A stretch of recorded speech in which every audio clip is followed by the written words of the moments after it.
Bismillahirrahmanirrahim. Assalamualaikum warahmatullahi wabarakatuh.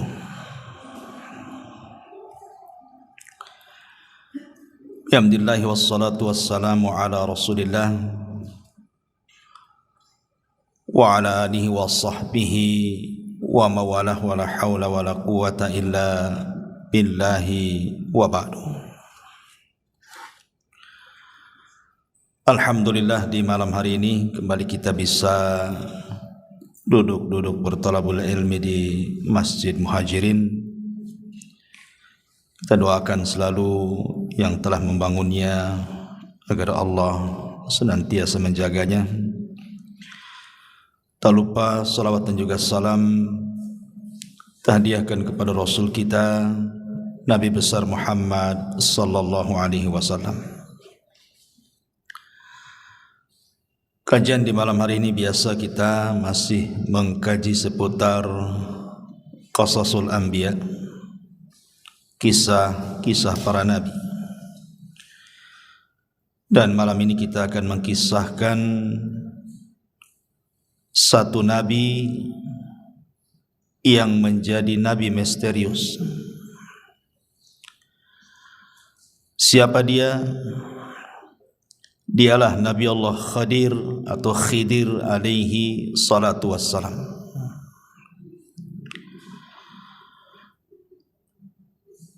Nabi Khidir ini menarik untuk dibicarakan sebab menjadi polemik para ulama. Apakah dia masih hidup sampai sekarang ataukah dia sudah mati? Bahkan ada cerita-cerita di masyarakat bahwa mereka pernah melihat Khidir katanya. Artinya bahwa ini harus didudukkan secara pandangan syar'i. Apakah memang dia masih hidup? Siapa Nabi Khidir ini? Bagaimana kisah perjalanannya? Dan diutus ke mana beliau? Kemudian akhir hayatnya seperti apa? Kita akan bahas 1 jam ke depan tentang kisah Nabi Allah Khidir alaihi salatu wassalam. Ma'asyiral muslimin yang dimuliakan Allah subhanahu wa ta'ala, kita mulai dari nasabnya dulu. Ada yang mengatakan bahwa Khidir alaihi salatu wassalam adalah ibnu Nabi Adam alaihi salam min sulbihi. Dia adalah putra langsung daripada Adam. Ada yang mengatakan dia adalah ibnu Qabil min Adam. Dia putra daripada Qabil dan Qabil putra Adam. Ada yang mengatakan dia adalah sibtun Nabi Harun. Dia adalah cucu daripada Nabi Harun dari jalur Al-Is ibn Ishaq ibn Ibrahim. Bahkan ada yang mengatakan dia adalah putranya Fir'aun. Ini saya kan hanya menukilkan pendapat ulama. Bahkan ada yang mengatakan dia adalah anak daripada anak-anak Persia. Bahkan ada juga yang mengatakan dia salah satu turunan dari kaum Nabi Ibrahim yang beriman kepada Ibrahim. Wallahu a'lam mana yang benar satu. Tapi yang jelas bahwa di dalam Al-Quran memang tidak disebut nasabnya, karena Quran sering saya ulang-ulang bukan kitab sejarah. Quran itu kitab hidayah, sehingga hanya mencuplik beberapa kisah untuk diambil pelajaran. Ma'asyiral muslimin yang dimuliakan Allah subhanahu wa ta'ala, ada yang mengatakan namanya adalah Khadrun atau disebut dengan Khidir. Ada yang mengatakan namanya Amir. Ada yang mengatakan namanya Balyan Ibnu Malkan. Tetapi kalau kita melihat pada hadis dalam Islam, maksudnya riwayat yang sahih dalam Islam, namanya adalah Khidir. Itulah yang kita kenal berdasarkan hadis Nabi SAW yang dikeluarkan Imam Bukhari. Nabi SAW mengatakan, innama sumiyal khidru atau khadiru li'annahu jalasa ala farwatin bayda fa idza hiya tahtaz min khalfihi hadra. Kata Nabi SAW, sesungguhnya dikasih nama Khidir. Kenapa Khidir diberi nama Khidir? Karena kalau dia duduk di sebuah padang pasir gersang, kemudian kemudian dia bangkit dari tempat duduk itu, tempat duduknya itu menghijau, tumbuh-tumbuhan. Maka disebut Khidir dari kalimat hadra. Hadra itu artinya tumbuh-tumbuhan, makanya sayur dalam bahasa Arab itu hadrawat. Dan itu salah satu mukjizat Nabi Khidir adalah ketika dia duduk di tempat gersang, bekas tempat duduknya itu tumbuh rumput, menghijau semuanya. Ma'asyiral muslimin yang dimuliakan Allah Subhanahu wa taala, menjadi perselisihan ulama. Apakah Khidir ini seorang rasul? Apakah Khidir ini seorang nabi? Apakah Khidir ini seorang wali? Ataukah dia hanya rajul saleh, orang saleh saja? Atau dia malaikat? Pendapat yang pertama mengatakan bahwa Khidir itu bukan hanya seorang nabi, tapi juga rasul.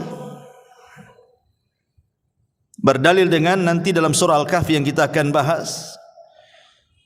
Karena Khidir ini diberikan rahmat, karunia rahmat dan juga ilmu, menunjukkan bahwa rahmat dan ilmu itu tidak diberikan kecuali kepada seorang nabi dan rasul. Tapi ada juga yang mengatakan, dan ini pendapat yang kuat wallahu alam, jumhurul ulama, mayoritas ulama mengatakan Khidir itu nabi, tapi tidak sampai ke level rasul. Karena setiap rasul itu nabi, tapi setiap nabi belum tentu rasul.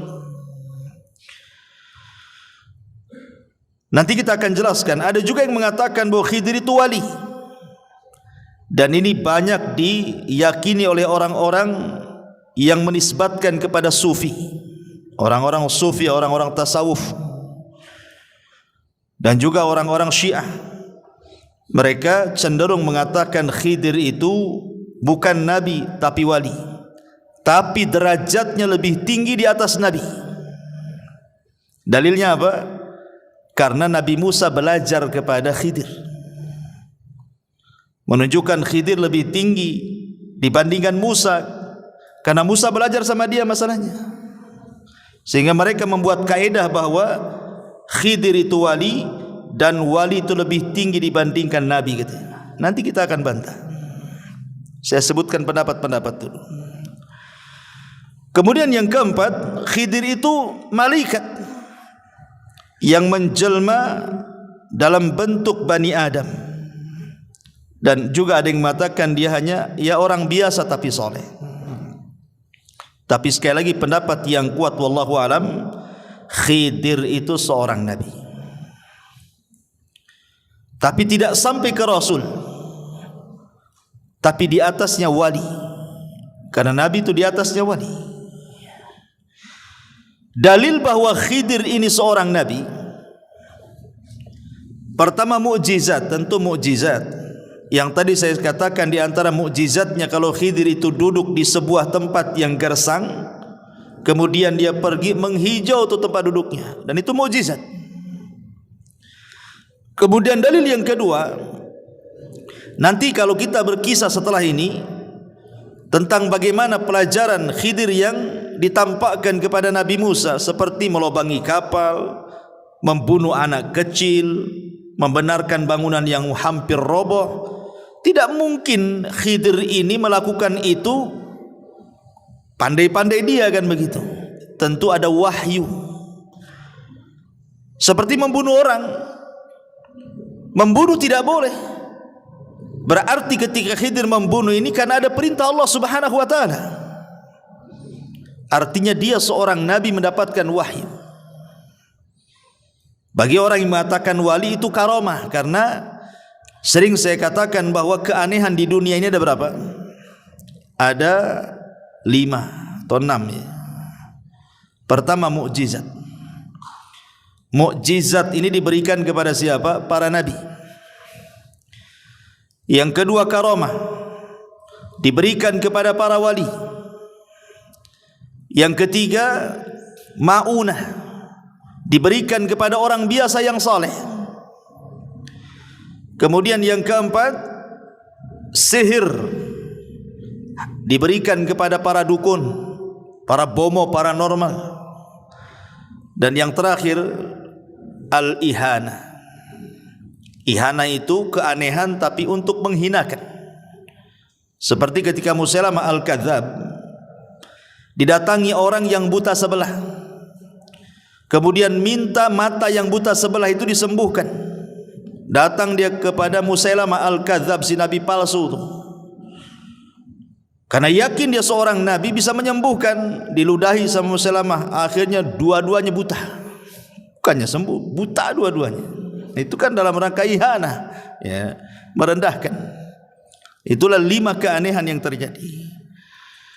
Ma'asyiral muslimin yang dimuliakan Allah Subhanahu wa taala. Adapun apakah Khidir masih hidup atau sudah mati, nanti pembahasannya di akhir.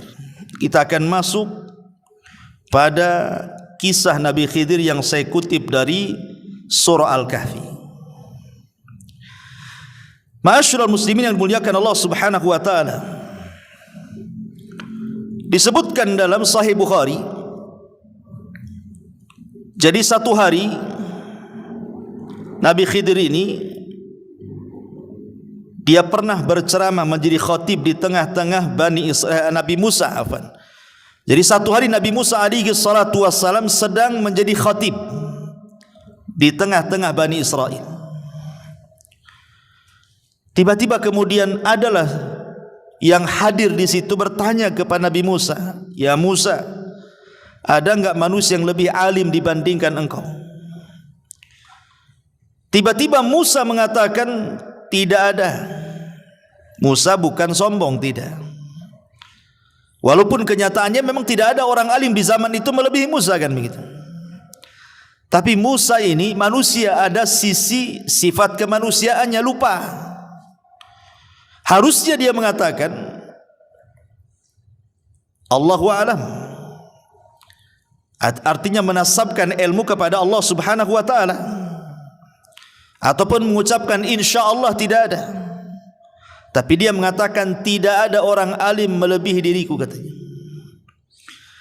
Dari kalimat ini akhirnya Allah Subhanahu wa taala menjawab dari langit bahwa ada orang yang lebih alim, yang punya ilmu yang kau tak punya. Kemudian Allah Subhanahu wa taala merintahkan Nabi Musa untuk berangkat mencari orang yang dimaksud Allah. Maksudnya mencari Khidir alaihi salam. Lah dengan berangkatnya Musa mencari Khidir menunjukkan Musa tidak sombong. Sebab kalau sombong ngapain dia datang? Ketika kemudian dia mencari Khidir itu menunjukkan tawadhu'nya, bahwa dia ingin mencari juga ilmu. Tidak hanya mencukupkan ilmu yang dia miliki, dia pun ingin menambah. Dari sini kata para ulama, ada dalil tentang pensyariatan rihlah li talabul ilmi. Rihlah itu maksudnya melakukan safar, perjalanan untuk menuntut ilmu. Dan itu kebiasaan para nabi, kebiasaan para sahabat, bahkan kebiasaan para ulama. Lihat Imam Ahmad keliling dunia itu sampai 2 kali. Sampai dikatakan Tafa Ahmad marrataini hatta jama'al musnad. Imam Ahmad itu keliling dunia mencari ilmu sampai berhasil mengumpulkan musnad. Buku hadis tertebal itulah buku musnadnya Imam Ahmad. Entah berapa ribu hadis yang dicatat oleh Imam Ahmad dalam musnadnya itu. Imam Bukhari, Imam Muslim, Abi Dawud, Tirmidzi, seluruh para ulama mereka rihlah dari satu negara ke negara berikutnya. Bahkan sebelum mereka juga para sahabat, contoh saja umpamanya Jabir bin Abdullah radhiyallahu anhu. Itu tinggal di kota Madinah. Dia mendengar hadis Nabi SAW, tapi tidak dari orang yang langsung mendengar kepada Nabi. Orang yang mendengar langsung kepada Nabi itu ada di Syam orangnya, namanya Abdullah ibn Unais.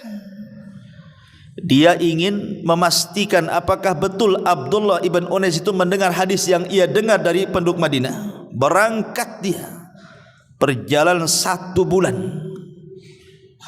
pulang pergi 1 bulan, 2 bulan lah pulang pergi jadinya, hanya untuk memastikan satu hadis saja itu.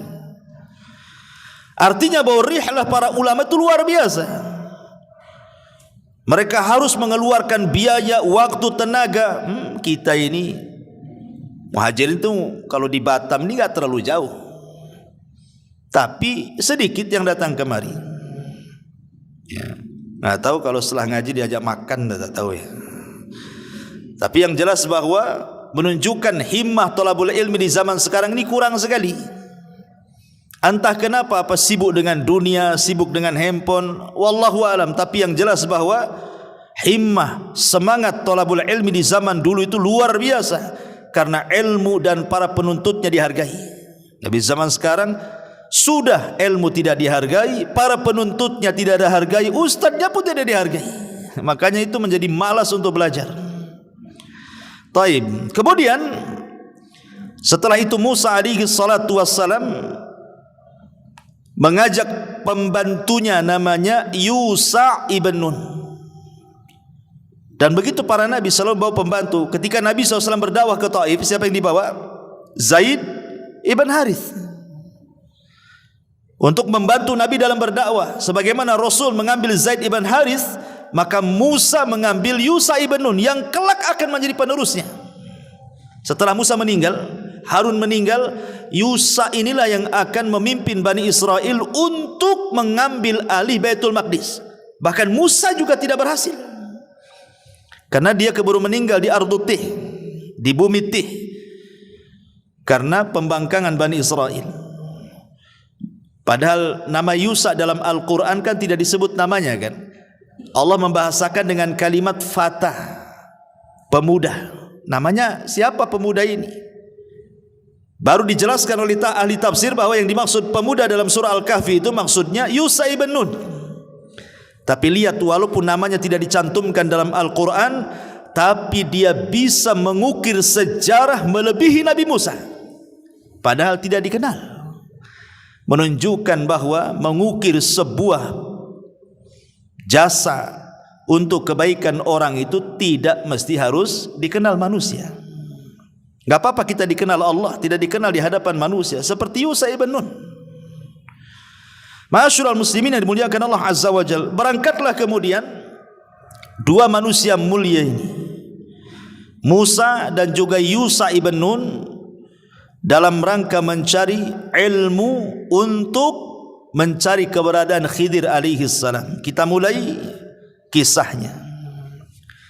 Dimulai daripada surah Al-Kahfi ayat 61 dan seterusnya. Allah Subhanahu wa taala mengatakan, "Wa idz qala Musa li fatahu la abrah hatta ablugha majma'al bahraini au amdiya hukubah."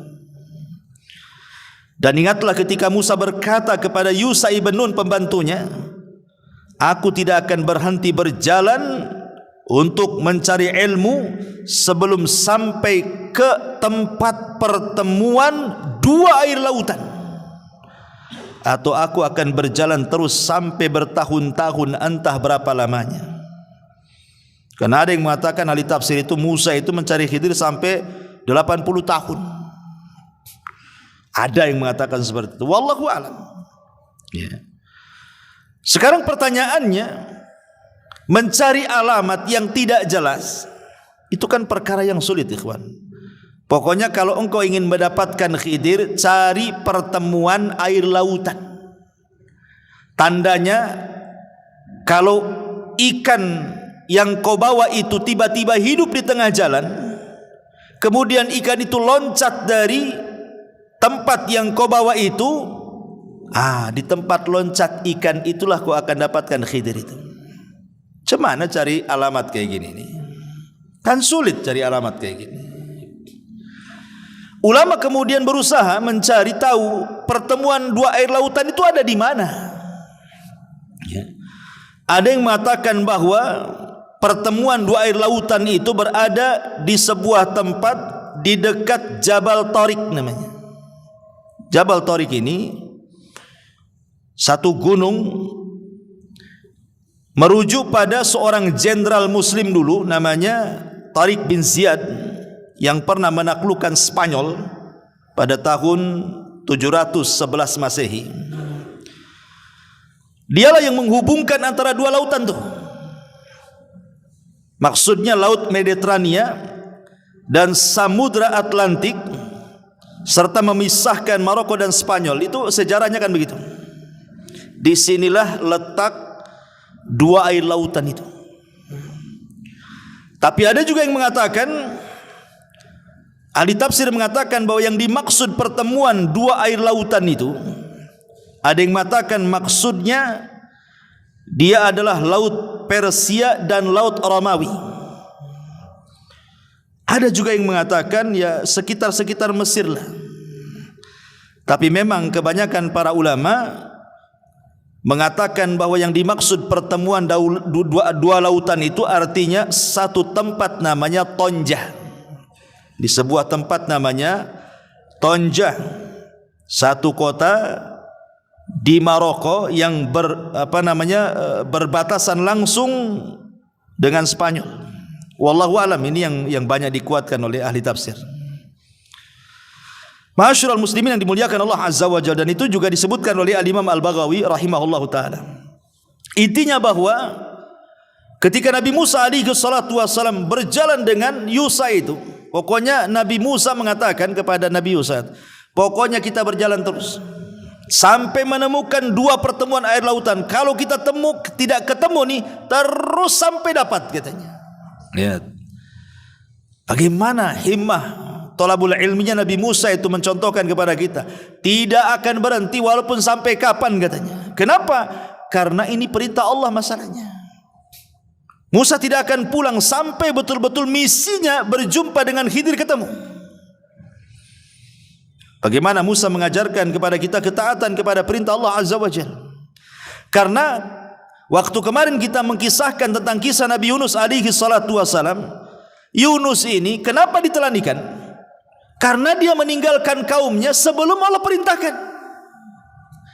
Makanya akhirnya kemudian Allah menghukum Yunus dan memasukkan ke perut ikan.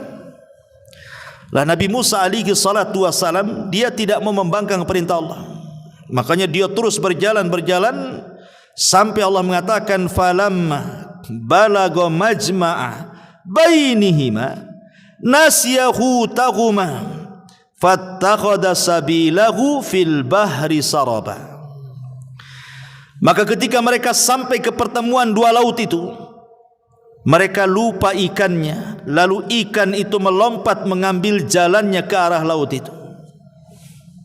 Disebutkan dalam Sahih Bukhari, kan kisah Khidir kan disebutkan oleh Sahih Bukhari itu panjang juga tuh. Jadi ketika Nabi Musa alaihi salatu wasallam dengan Nabi Yusa ini berjalan, rupanya kan mereka ingin istirahat. Ketika istirahat itulah keduanya tertidur. Yang terbangun pertama adalah Yusa ibn Nun. Kemudian Yusa ibn Nun melihat keanehan. Kenapa? Karena ikan yang sudah dibakar itu, mungkin ikan asin lah, semacam ikan asin itu, ikan mati, ikan siap santap sebenarnya. Karena Musa itu kan memang anak Mesir ya, biasa makan ikan di sana. Tiba-tiba kemudian ikan yang mati yang sudah terpanggang itu, siap makan itu, tiba-tiba hidup ikan itu. Dan ini mukjizat. Menghidupkan ikan mati ini kan mukjizat namanya. Lah ketika hidup loncat pula ikan itu, kemudian masuk ke genangan air di situ. Tapi tidak pergi dari situ, hanya putar-putar di genangan air itu saja. Yusa ibn Nun ini melihat itu aneh gitu, kok bisa terjadi seperti itu. Ketika kemudian Musa bangun, ketika Nabi SAW meninggal, para sahabat sedang berkumpul. Tiba-tiba kemudian datang orang tidak dikenal. Orang itu baik, cara ngomongnya santun, bla bla bla bla macam-macam. Maka para sahabat heran, siapa orang baik, bijak, ngomongnya enak tuh? Bertanyalah sahabat ini kepada Abu Bakar. Dan kemudian dalil yang ketiga adalah ijtima'ul Khadir wal Ilyas fi kulli musimin minal hajj. Tapi ulama membantah. Satu, Imam Ibnu Hajar ketika mengomentari hadis Ibnu Abbas yang pertama, beliau mengatakan hadis itu mungkar. Bukan hanya dhaif, mungkar lagi, tak bisa diambil. Adapun dalil yang kedua, Imam Bukhari yang mengatakan hadis itu juga mungkar. Adapun yang ketiga, Imam Ibnu Hajar mengatakan ada dua orang yang matruk, ditinggalkan riwayatnya. Adapun hadis yang keempat juga disebutkan oleh Imam Ibnu Hajar tentang berkumpulnya Khidir, Jibril, Mikail dan Israfil di Arafah itu. Hadis itu maudhu, palsu. Dan banyak riwayat-riwayat, hampir seluruh yang mengatakan Khidir itu masih hidup, tidak ada yang sahih riwayatnya. Dan pendapat yang kedua, Khidir itu sudah meninggal. Dan ini perkataan Imam Bukhari, pendapat Ibnu Al-Jauzi, pendapat Abul Husain, pendapat ulama-ulama salaf yang lainnya. Dalilnya satu, firman Allah surah Al-Anbiya ayat 34, Allah mengatakan wa ma ja'alna li basyari min qablikal khulda afa immitta fahumul khalidun. Kami tidak menjadikan hidup abadi bagi seorang manusia pun sebelum kamu, maka jika kamu mati apakah mereka kekal? Ya enggak lah, tidak ada yang kekal, kata Al-Quran. Maka Khidir masuk pada ayat ini. Dalil yang kedua adalah surah Al-Imran ayat 81. Ketika Allah menjelaskan tentang perjanjian para nabi, kalau Allah mengutus Muhammad, mereka akan menolongnya, mereka akan berusaha masuk ke agamanya dan begitu seterusnya. Baca dalam surah Al-Imran. Kata Ibnu Katsir ketika memberikan catatan kepada Al-Imran ayat 81 itu, dia mengatakan faqala Ibnu Katsirin annahu idza kana al-Khadiru hayyan fa huwa yadkhulu fi mitsaqil anbiya fayansuruna nabiyya sallallahu alaihi wasallam min a'daihi. Kalau memang Khidir itu hidup, tentu dia akan masuk pada perjanjian para nabi. Kalau diutus nabi akan ditolong. Tapi mana buktinya? Saat Nabi kalah di perang Uhud, mana Khidirnya? Enggak datang. Saat perang Badar yang Rasul ketakutan luar biasa, jumlah 314 orang melawan 1000 orang, mana Khidirnya? Enggak muncul. Berarti Khidir sudah meninggal. Ya. Padahal kalau memang dia masih hidup, dia harus masuk pada surah Al-Imran 81. Masuk dalam perjanjian setiap para nabi, kalau diutus nabi akan ditolong. Tapi tak muncul-muncul juga. Dan itu senada dengan ucapan Ibnu Taimiyah rahimahullahu ta'ala. Apa kata Ibnu Taimiyah saat ditanya apakah Khidir masih hidup? Kata beliau, "Lau kanal Khadiru hayyan lawajaba alaihi an ya'tiyan nabiyya sallallahu alaihi wasallam wa yujahidu baina yadayhi wa yata'allama minhu. Wa qad kana an-nabiy sallallahu alaihi wasallam yauma badrin Allahumma intalik hadhihi sabah falan tu'bad abada." Ila akhirih. Kata Imam Ibnu Taimiyah saat ditanya apakah Khidir masih hidup, kata Ibnu Taimiyah, kalau Khidir hidup, maka Khidir wajib datang menghadap Nabi, berjihad dengan Nabi, belajar kepada Nabi. Sekarang ketika perang Badar, mana Khidir? Kata Ibnu Taimiyah, tak ada. Kemudian juga hadis Nabi SAW yang dikeluarkan Imam Muslim dalam sahihnya, ma min nafsin manfusatin al-yawma ta'ti 'alaiha mi'atu sanatin wa hiya hayyatun yawma idzin. Tidak ada satu jiwa pun yang hidup pada hari ini telah lewat 100 tahun pasti dia akan binasa. Khidir udah lebih 100 tahun lah, udah meninggal lah. Bahkan dalam hadis yang lain, la yabqa ala ra'si mi'ati sanatin mimman huwa ala wajhil ardi ahadun. Tidak akan tersisa seorang pun di muka bumi ini pada 100 tahun yang akan datang. Artinya sudah meninggal lah. Ya, maka pendapat yang kuat wallahu alam, Khidir sudah meninggal. Bahkan Ibrahim Al-Harbi pernah ditanya, bertanya kepada Imam Ahmad. Imam Ahmad ditanya soal apakah Khidir hidup ataukah mati. Imam Ahmad ditanya siapa? Oleh Ibrahim Al-Harbi. Apa kata Imam Ahmad? Man ahalla ala ghaibin lan yansab minhu wa ma alqa hada illa syaitan. Siapa yang menekuni masalah-masalah gaib klinik, dia tidak akan bisa bersikap proporsional dalam masalah ini. Tidak ada yang membisikkan berita itu kecuali setan, katanya. Nah, itu tegas Imam Ahmad tuh. Kalau ada yang mengatakan Khidir hidup, kata Imam Ahmad, tidak ada yang membisikkan Khidir hidup kecuali setan. Itu Imam Ahmad yang ngomong begitu. Ya. Dari sini kita tahu bahwa Khidir sudah meninggal dunia. Wallahu a'lam bishawab. Subhanaka wa bihamdika asyhadu an la ilaha illa anta astaghfiruka wa atubu ilaik. Allahu ta'ala alam. Assalamualaikum warahmatullahi wabarakatuh.